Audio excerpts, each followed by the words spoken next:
अधिकांश मानव इतिहास में मृत्यु अचानक और काफी हद तक अस्पष्ट थी। लोग बिना किसी चेतावनी के अदृश्य जैविक एजेंटों के शिकार हो गए। अब हम इन खतरों को संचारी रोगों, रोगजनकों के रूप में जानते हैं, जो एक मेजबान से दूसरे मेजबान या दूषित वातावरण के माध्यम से आक्रामक रूप से फैलते हैं।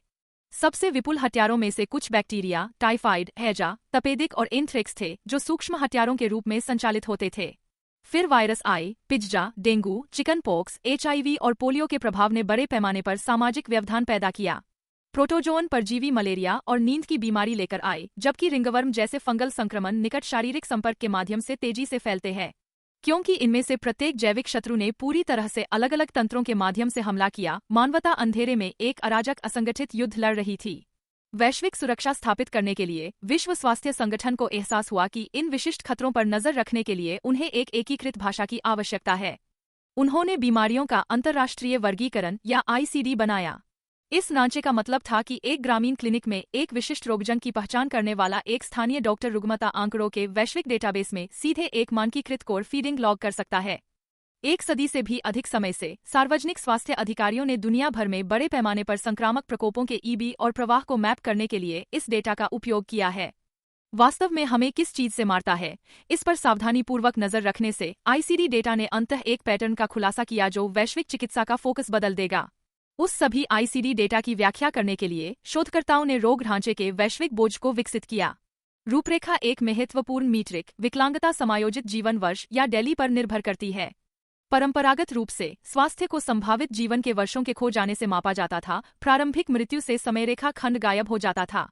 दिल्ली में पुरानी बीमारी के भार को ध्यान में रखते हुए विकलांगता के साथ बिताए गए वर्षों को भी शामिल किया गया है। इस मीट्रिक ने साबित कर दिया कि केवल संक्रमण से बचे रहना ही स्वास्थ्य नहीं है।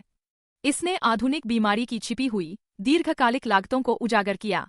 किसी देश की बीमारी के बोझ के मुकाबले उसकी आय का मानचित्रण करने से एक आश्चर्यजनक प्रवृत्ति का पता चलता है। जैसे जैसे आय बढ़ती है, स्वच्छता और टीकों में निवेश के कारण संक्रामक रोगों में तेजी से गिरावट आती है। लेकिन कुल बोझ खत्म नहीं होता।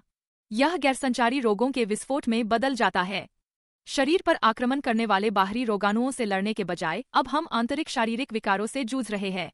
प्राचीन जैविक रोगजनकों से जीवित रहने का विडंबनापूर्ण पुरस्कार हमारे द्वारा पैदा की गई बीमारियों का सामना करने के लिए पर्याप्त समय तक जीवित रहना है।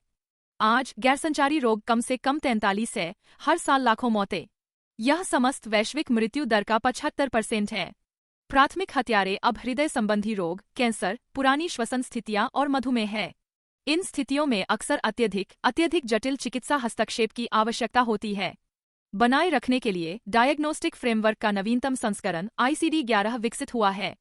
यह संकट बहुत विषम है। गैरसंचारी रोगों से होने वाली सभी असामयिक मौतों में से 82% अब निम्न और मध्यम आय वाले देशों में होती है। यह एक गहरे खंडित स्वास्थ्य परिदृश्य का निर्माण करता है, जिसे बीमारी के दोहरे बोझ के रूप में जाना जाता है।